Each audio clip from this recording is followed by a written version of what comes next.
మూడు రూపాలతో ఉన్న నిన్నే దుర్గా అంటారమ్మా. ముగులమ్మల మూల పుటమ్మ, చాలా పెద్దమ్మ, సురారులమ్మ, కడుపారడి పుచ్చడి అమ్మ ఆ తల్లి. కనుక దుర్గా అంటే లక్ష్మీదేవ, సరస్వతీదేవ, పార్వతీదేవ చెప్పండి. ముగ్గురు ఒక్కటైన తల్లేనాయన. ముగ్గురులో ఎవరిని స్తోత్రం చేసినా అలా చేయాలండి. ఇది చమత్కారం.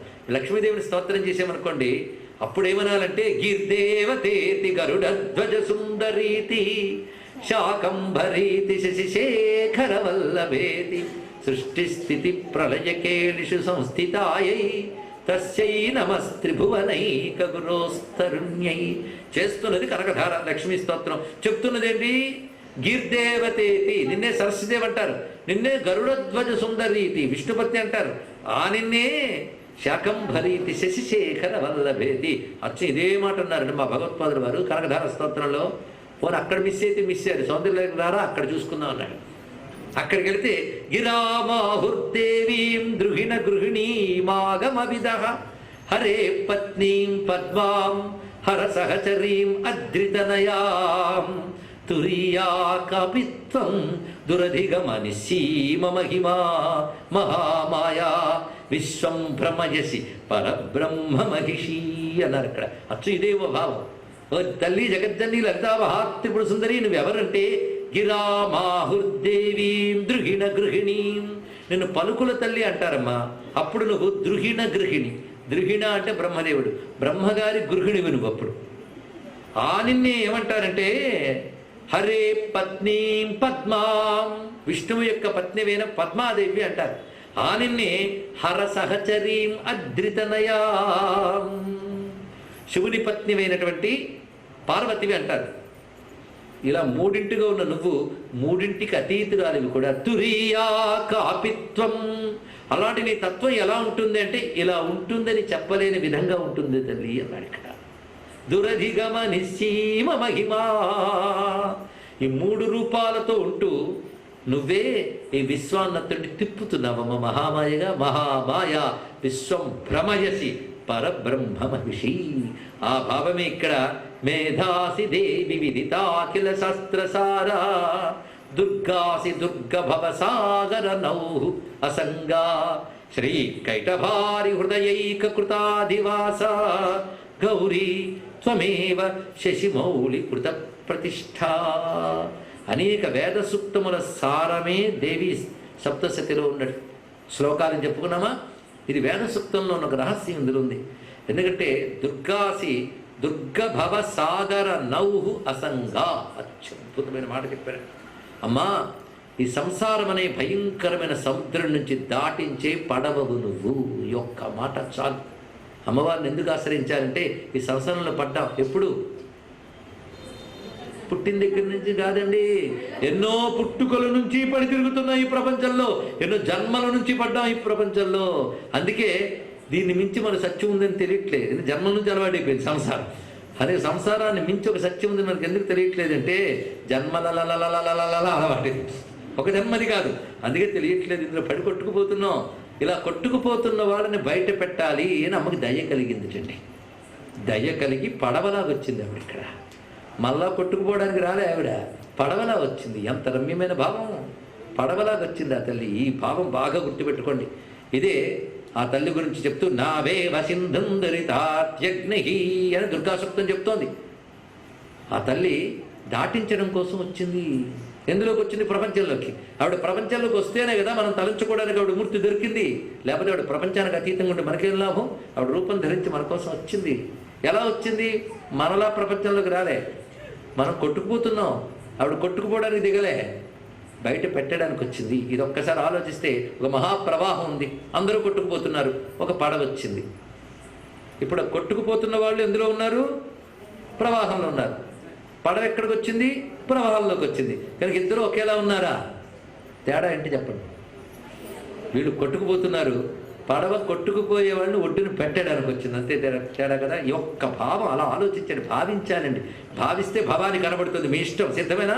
భవాని భావనాగమ్య. మీరు సిద్ధమైతే ఇందులో ఉన్న మజా చూద్దాం ఎంత బాగుందో. కొట్టుకుపోతున్నాం మనం కొట్టుకుపోతుంటే అమ్మవారు వచ్చారు. ఎలా వచ్చారు? పడవ వలె వచ్చారు. నావేవా నౌహు ఇవా. నౌహు అంటే నావా, పడవ అని అర్థం అండి. ఇక్కడ పడవలా వచ్చింది అమ్మవారి. కొట్టుకుపోతున్న వాడిని కాపాడటం కోసం. ఎంత బాగుందో భావం. అయితే ఒకడు కొట్టుకుపోతున్నాడు, ఎదురుగా ఒక కర్ర దుంగ ఉంది, తనలాగే కొట్టుకుపోయి ఒక మనిషి ఉన్నాడు, పడవ ఉంది, 3 కనబడ్డాయి. కొట్టుకుపోయేవాడు దేన్ని పట్టుకుంటాడు చెప్పండి? ఆలోచిస్తారా? తనలాగే కొట్టుకుపోయి మనిషిని పట్టుకుంటారా, లేదా కర్ర దుంగను పట్టుకుంటారా, పడవ ఎక్కుతారా? ఎందుకు? తనలాగే కొట్టుకుపోయిన కొడితే వాడిది కూడా ఎక్కడికో, కర్ర దొంగ ఎటు తీసుకుపోతే అటు. పడవొక్కటే కొట్టుకుపోతున్నది కాదు, అది మాత్రం కొట్టుకుపోయేవాడిని బయటికి తీసుకెళ్తుంది. మరొక రహస్యం మీరు చూడండి, పడవ నదిలోకి వస్తుంది కానీ మునగదు, నదిలో ఉంటుంది కానీ అంటదు. నది దాన్ని ఏమీ చేయలేదు, అవునా లేదా? అలాగే అమ్మవారు ఈ మాయారూపమైన ప్రపంచంలోకి వస్తుంది కానీ మాయ అమ్మని ఏమీ చేయలేదు, తెలుసుకోండి. ఇక్కడ ఆవిడ అలా వస్తుంది. అందుకే అసంగా దుర్గాసి దుర్గ భవసాగర నౌహు అసంగా, ఆవిడ దేనికి అంటదు, నిర్మలురాలు. అందుకే ఆ తల్లి నువ్వు పట్టుకున్నావు అనుకో, నువ్వు నీటికి అంటకుండా దానికి వెళ్తావు. ఇది చెప్పడం ఇక్కడ.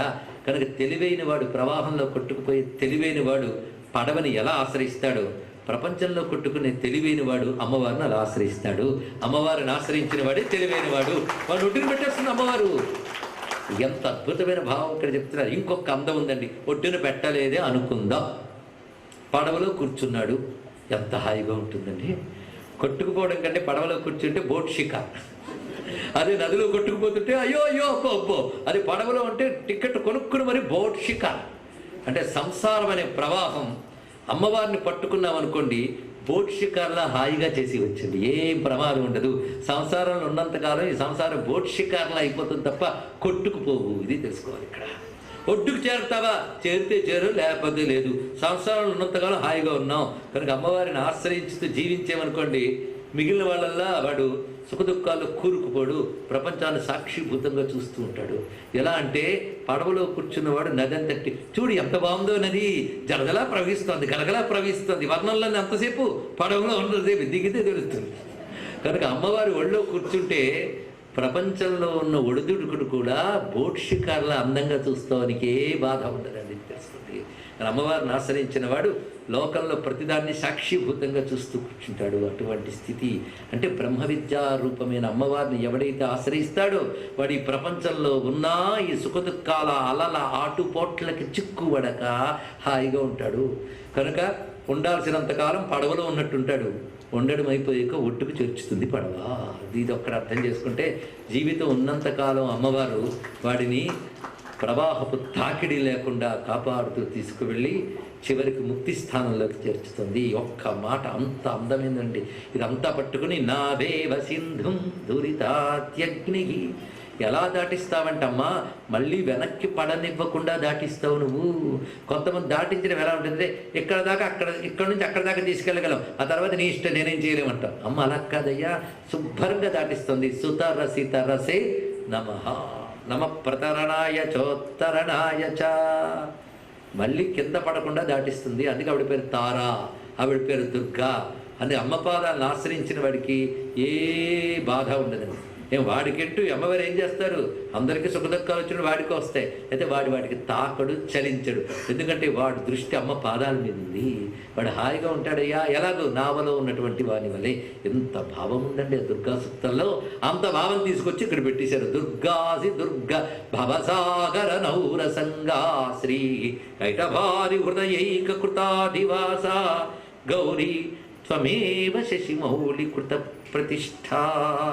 అటువంటి ఆ తల్లి రూపానికి ఒక్కసారి నమస్కారం చేసుకుని, అమ్మ యుద్ధం చేస్తున్నప్పుడు ఎంత అందంగా ఉన్నావో తెలుసా నువ్వు తల్లి అన్నారు. చూసారా, యుద్ధం చేస్తున్నప్పుడు అమ్మవారు అందంగా ఉంటారంటే ఉంటారండి. యుద్ధం చేస్తున్నప్పుడు కూడా అందంగా ఉండే సౌందర్య లహరి ఆ తల్లి అక్కడ. ఎలా అంటే ఈషత్సహాసమమలం పరిపూర్ణ చంద్రబింబానుకారి.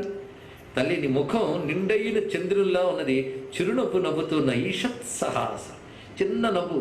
ఆ నవ్వుతున్నటువంటి అందమైనటువంటి ముఖం, పైగా కనకోత్తమ కాంతి కాంతం హిరణ్యవర్ణాం హరిణీం అన్నట్లుగా బంగారు కాంతులతో మెరిసిపోతున్నటువంటి అత్యద్భుతమైన అందమైన ముఖం. అలాంటి ముఖం చూసినప్పుడు ఆ రాక్షసుడికి యుద్ధం చేయాలని ఎలా బుద్ధి పుట్టింది తల్లి అన్నాడు ఇక్కడ.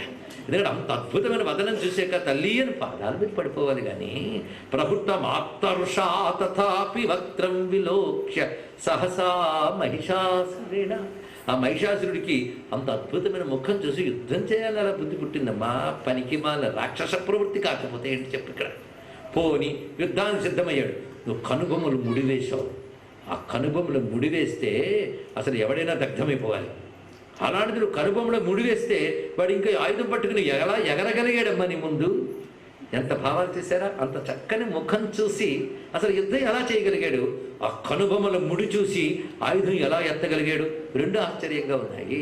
ఆ ఆశ్చర్యం నీది తల్లి, నీది. ఆశ్చర్యం అంతా నీది అంటూ అమ్మవారు అసుర సంహారం చేయడంలో దాగిన అంతరార్థం ఏమిటి. వాళ్ళపై ఆమె దయ చూపిస్తుందా లేదా కోపం చూపిస్తుందా.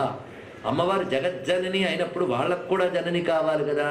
వాళ్ళకు కూడా జనని అయినప్పుడు వాళ్ళని సంహరించడం న్యాయమేనా, వాళ్ళని శిక్షించడం న్యాయమేనా, ఈ ప్రశ్నలకి సమాధానం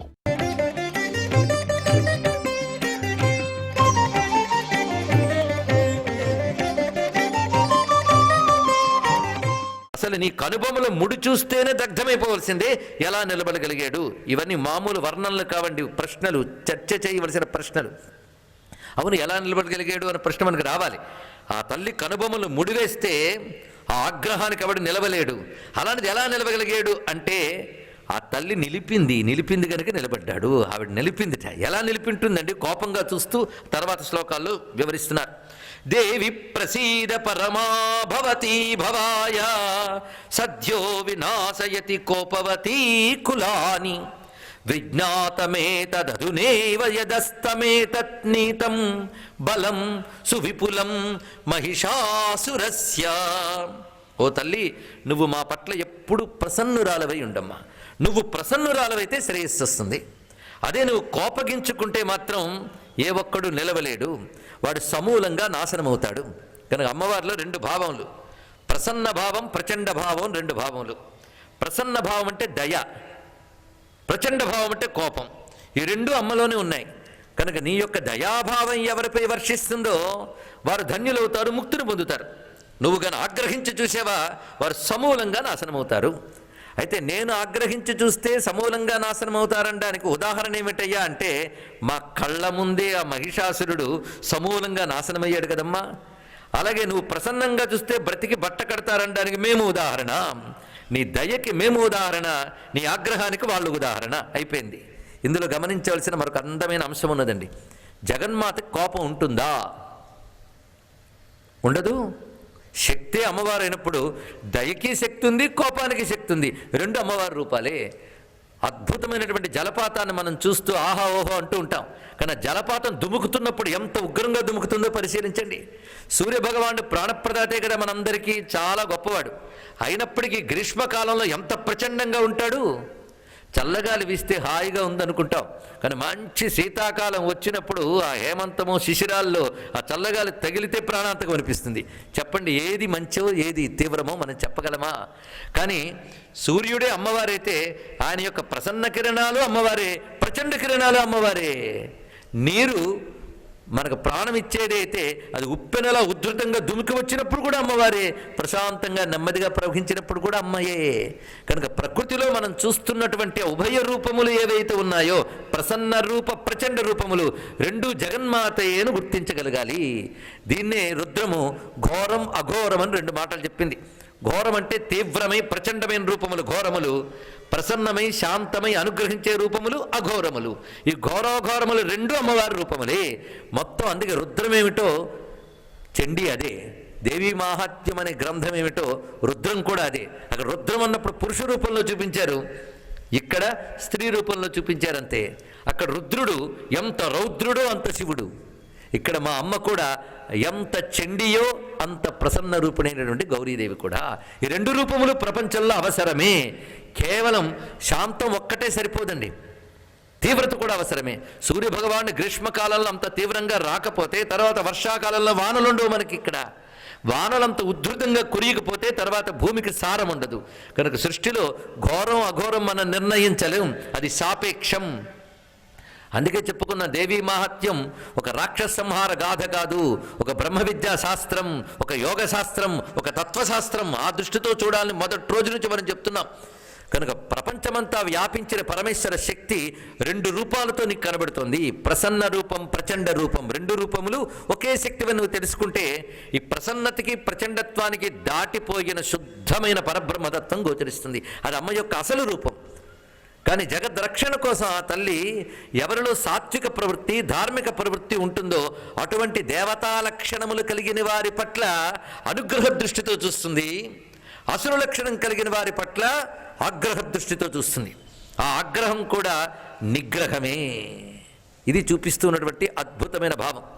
అయితే ఇక్కడ తర్వాతి శ్లోకములు ఇంకా ఇంకా లోతైన భావాల్లోకి వెళుతున్నాం. ఎందుకంటే ఇది కేవలం స్తోత్రం కాదు, సూక్తం. మహిషాంతకరీ సూక్తం అండి దీని పేరు. అంత దివ్యమైన సూక్తం ఇది. మరి దానిలో ఎన్ని భావాలుంటే మొత్తం వేదముల్లో చెప్పిన జగన్మాత యొక్క తత్వసారమంతా ఇందులో నిక్షేపం చేసి ఇస్తున్నాడు. అటువంటి భక్తి శ్రద్ధలతో గ్రహించాలి. ఇప్పుడు చండీ అనే నామానికి మనకు అర్థం చెప్పుకుంటున్నాం. మరోసారి చెప్పుకుందాం. చండీ అంటే దేశకాల వస్తు పరిచ్ఛిన్నము లేనిది, అంటే దేశకాల వస్తు పరిమితులు లేనిది, అది చండీ అని అర్థం భాష్యకారులు చెప్పారు ఇక్కడ. అంటే ఒక పరిమితిలో ఇమిడిపోయేది కాదు, అపరిమితమైనది అని అర్థం. కనుక చండీ అనగా అపరిమితమైనటువంటి, అఖండమైనటువంటి ఈశ్వర శక్తి, ఇది అర్థం. చండీ శబ్దానికి ప్రధానమైన అర్థం. కానీ నిఘంటు పరంగా మరికొన్ని అర్థాలు కూడా చెప్పుకోవాలి. చెడి కోపే అనేటువంటి ధాతువు ప్రకారంగా చండీ అంటే కోపస్వరూపిణి అని ఒక అర్థం. అందుకే మనం ఎవరైనా కోపంగా ఉంటే అబ్బో చండీలా ఉందండి అంటూ ఉంటాం. కానీ చండీ అంటే కోపస్వరూపమే. అయితే అమ్మవారు చండీ అంటే కోపరూపిణి కదా, కోపరూపిణిని అమ్మవారిని ఎలాగండి నమస్కరించడం అనే భావం కలగవచ్చు. కానీ మాకు చండీ కూడా మా అమ్మే అని నమస్కరించగలగాలి, ఇది తెలియాలండి. ఇక్కడ చండీ రూపంలో కనబడిన మా అమ్మ అనే భావం మనకు కలగాలి. అప్పుడు ఆ చండీ రూపం కూడా మన కోసమే. కనుక చెడి కోపే అనే ధాతువు ప్రకారం చండీ అంటే కోపస్వరూపిణి. ఈ కోపం ఏమిటి, ఇది ఆలోచించాలి. నమస్తే రుద్రమన్యవ ఉతోత ఇషవే నమః. హే రుద్రా తే మన్యవే నమః. నీ మన్యువుకు నమస్కారము అని ప్రారంభించింది రుద్రం. అంటే నీ కోపానికి నమస్కారం అయ్యా అని ముందు చెప్తున్నారు. అంటే శివుని కోపానికి నమస్కారంట. ఆహా, శివుడికి ఎప్పుడు కోపం వస్తుంది? ఊరికనే వస్తుంది అనుకున్నారా? ఎవడైనా ధర్మం తప్పితే పరమేశ్వరుడు అతన్ని శిక్షారూపంగా అనుగ్రహిస్తాడు, ధర్మంలో ఉన్నవారిని రక్షారూపంగా అనుగ్రహిస్తాడు. 2 అనుగ్రహమే ఈ లోకంలో విశ్వ నియమం. ఇదేది మనం తప్పిద్దామన్నా తప్పించలేమండి. లోకంలో శిక్ష తప్పించుకోవడానికి అనేక రకాలైనటువంటి ఉపాయాలు ఉండొచ్చు. కానీ పరమేశ్వరుడి శాసనాన్ని మాత్రం ఏ ఒక్కరూ అతిక్రమించలేరు. సర్వానుల్లంఘ్య శాసన, అది ఆవిడ యొక్క స్వరూపం. అందుకే ధర్మం తప్పిన వారిని శిక్షించి తీరుతాడు భగవానుడు, ధర్మంలో ఉన్నవారిని రక్షించి తీరుతాడు. అది ఈశ్వర కృత్యం. ఈశ్వరుడు అంటే పాలకుడు, పాలకుడైన వాడి పనే అదండి. ఒక రాజ్యాన్ని ఒక రాజు పాలిస్తున్నాడంటే ఆ రాజ్యంలో ఉన్న చట్టము, న్యాయము, వీటిని గౌరవించే వాళ్ళని రక్షిస్తాడు. ఆ చట్టాలని, న్యాయాలను అతిక్రమించే వాళ్ళని శిక్షిస్తాడా లేదా? భగవంతుడు కూడా అంతే. ఈ లోకంలో ఎవరు ఈశ్వర శాసనమైనటువంటి ధర్మాన్ని అనుసరిస్తారో వారిని రక్షిస్తాడు, శాసనాతిక్రమణం చేసిన వారిని శిక్షిస్తాడు. ఇది లోకంలో ఉన్నటువంటిదే. దీన్ని బట్టే ఆయన శివుడు ఈశ్వరుడు అని తెలిపాడు ప్రభు. ఆయనకు ఒక్కడికే శిక్షించే అధికారం ఉంది. అందుకని ఎవడో తప్పు చేశాడని మీరు తీసుకొచ్చి ఇంట్లో పెట్టి గదిలో తలిపేసి అరెస్ట్ చేశానంటే మిమ్మల్ని అరెస్ట్ చేస్తారు.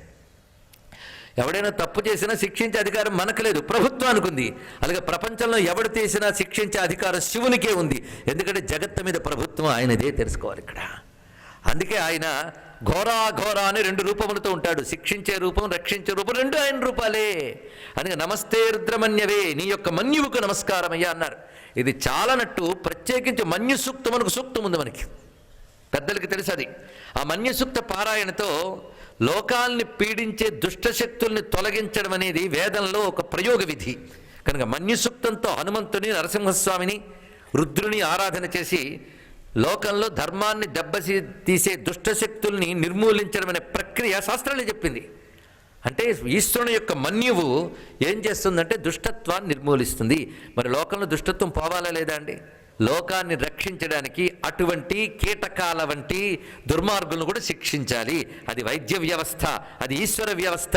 అది ఈశ్వరుడు వైద్యనాథుడు. శ్రీ వైద్యనాథాయ నమః శివాయ, సంసార వైద్యాయ నమః, సర్వజ్ఞాయ నమః అంటాం. ఇది లోతుగా ఆలోచించవలసిన తత్వం అండి.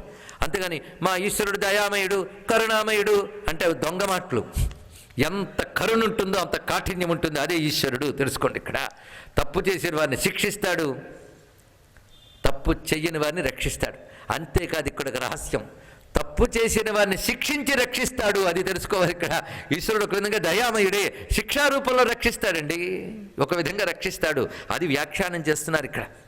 అందుకు అమ్మవారు ఆగ్రహంలోంచి పుట్టారు, అవునా లేదా కొంచెం పరిశీలిద్దాం. నిన్నటి కథలోకి ఒక్కసారి వెనక్కి వెళ్ళండి. మహిషాసురుడి చేత లోకం బాధపడుతోందని దేవతలందరూ వచ్చి శివునితో విష్ణువుతో చెప్పిన వెంటనే శివుని కోపం కలిగింది. ఆ కోపం వల్ల శివుని నుంచి ఒకానొక తేజస్సు వెలికి వచ్చింది. అదే విధమైన ఆగ్రహం, ధర్మాగ్రహం విష్ణువుకి కలిగింది. విష్ణువు నుంచి అదే తేజస్సు వచ్చింది. ఆ ప్రేరణతో బ్రహ్మకు కూడా ఆ విధంగానే ఆయన నుంచి తేజస్సు వచ్చింది, దేవతలందరి నుంచి వచ్చింది. అంటే శివ విష్ణు బ్రహ్మాదులు మొదలుకొని సర్వదేవతల నుండి అధర్మంపై వాళ్ళకు కలిగినటువంటి ఒకానొక ఆగ్రహం ఏదైతే ఉందో, ఆగ్రహం వల్ల వారిలో ఉన్నటువంటి ఆ పరాశక్తి బయటకు వచ్చింది. కనుక కోపము నుంచే వచ్చింది కదా తల్లి. కనుక కోపానికి అర్థం చెడి అనేటువంటి ధాతువు. కనుక దేవతలందరి కోపం నుంచి పుట్టింది కనుక ఆవిడ పేరు చండి అని అర్థము. ఇది తెలుసుకోవాల్సినది ఈ శబ్దం. అది అయితే ఆ కోపం ఎటువంటి కోపం అంటే the positive angle of a anger, ఇది తెలుసుకోవాలి. కోపం యొక్క సానుకూలమైన కోణం పాజిటివ్ యాంగిల్ అండి ఇక్కడ. అంటే కోపానికి కూడా నెగిటివ్ అండ్ పాజిటివ్ రెండు యాంగిల్స్ ఉంటాయి. స్వార్థంతో అధర్మపూర్వకంగా వ్యక్తి యొక్క ప్రయోజనం కోసం మాత్రమే ప్రయోగించే కోపం నెగిటివ్. ధర్మరక్షణ కోసం, సమూహ క్షేమం కోసం, లోకానికి శాశ్వతమైన మంగళం కోసం చూపించే దివ్యమైన ఆగ్రహం ఏదిందో అది పాజిటివ్. కనుక ఆ కోపం దేవస్వరూపము. కనుక కోపంలో కూడా దేవతా స్వరూపము, అసుర స్వరూపం రెండు ఉన్నాయి. కనుక దేవతారూపమైన క్రోధం రావాలండి. అవతలవాడు పెచ్చు పెరిగిపోయి మితి మించిపోయి ధర్మాన్ని దెబ్బతీస్తూ ఉన్నా, దేశాన్ని క్షోభ పెడుతూ ఉన్న సహనం పేరుతో, దయ పేరుతో మనం ఊరుకుంటూ ఉంటే అది క్రమంగా దేశాన్ని, ధర్మాన్ని దెబ్బతీస్తుంది. కనుక అతి సహనం కూడా మంచిది కాదు. అసుర శక్తుల వల్ల బాధపడుతున్న సత్పురుషులు అమ్మవారు ముందు తమ బాధని వ్యక్తీకరిస్తే వారు హృదయాల్లోంచే వచ్చిన శక్తి అమ్మవారి రూపంలో ఆవిర్భవించి దుష్టశక్తులు నిర్మూలిస్తారు. ఇది ఈ కథలో గ్రహించవలసిన అద్భుతమైనటువంటి అంశం. అదే నిశ్శేషదేవ గణశక్తి సమూహమూర్త్య అనే మాటలు చూపిస్తున్నారు. కనుక చండి అంటే ఇప్పుడు అర్థమైంది కదా, సర్వదేవతల యొక్క దివ్యమైన, ధర్మబద్ధమైన, లోకక్షేమంకరమైనటువంటి ఆగ్రహమంతా రూపం ధరించి వస్తే అదే అమ్మ రూపము. అందుకే చండి. ఈ మాటనే లక్ష్మీ అష్టోత్తర శతనామాల్లో ఒక చోట మనం చదువుకుంటున్నాం. అయితే ఈ క్రోధం అనేది ఉగ్రమైనదో లేకపోతే బాధాకరమైనదో కాదు, అప్పటికి ఉగ్రంలా కనబడినా దాని నిండా దయే ఉన్నదయ్యా అన్నాడు ఇక్కడ. అది వ్యాఖ్యానించబోతున్నాడు ఈ స్తోత్రంలో. అమ్మవారి కోపం కూడా అమ్మవారి దయ యొక్క రూపమే.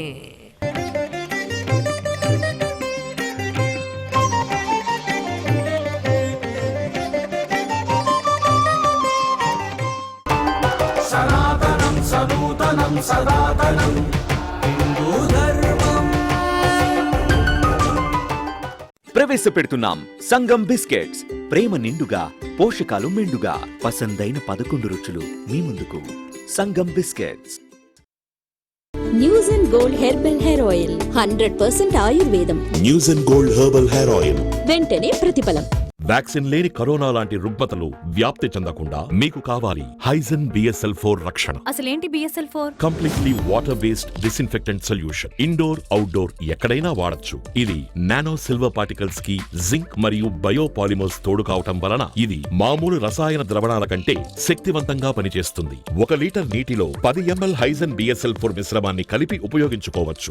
నానో టెక్నాలజీ విప్లవం ఇది. హైజన్ BSL-4 100% సేఫ్ అండ్ 100% న్యాచురల్. వచ్చేసింది మెడ, భుజం, నడుము మరియు కీళ్ల లాంటి అన్ని రకాల నొప్పులకు అద్భుతమైన దివ్యౌషధం, శ్రేష్టమైన వనమూలికల సమ్మేళనం ఆర్థోజన్ హెర్బల్ పెయిన్ రిలీఫ్ ఆయిల్. ఇది కండరాల నుంచి చొచ్చుకునిపోయి ఎముకల నొప్పుల నుండి దీర్ఘకాలిక ఉపశమనం కలిగిస్తుంది. ఒక ఆయుర్వేద డాక్టరుగా నేను వాడుతూ మీకు సిఫార్సు చేస్తున్న Orthogen herbal pain relief oil. నొప్పి ఏదైనా ఔషధం ఒక్కటే, Orthogen herbal pain relief oil.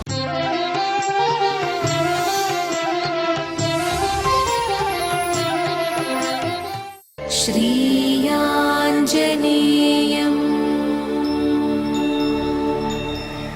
ప్రసన్నాంజనేయం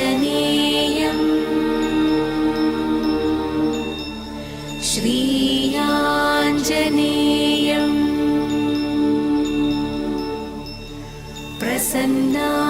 ప్రసన్నాంజనేయం ప్రభాదివ్యకాయం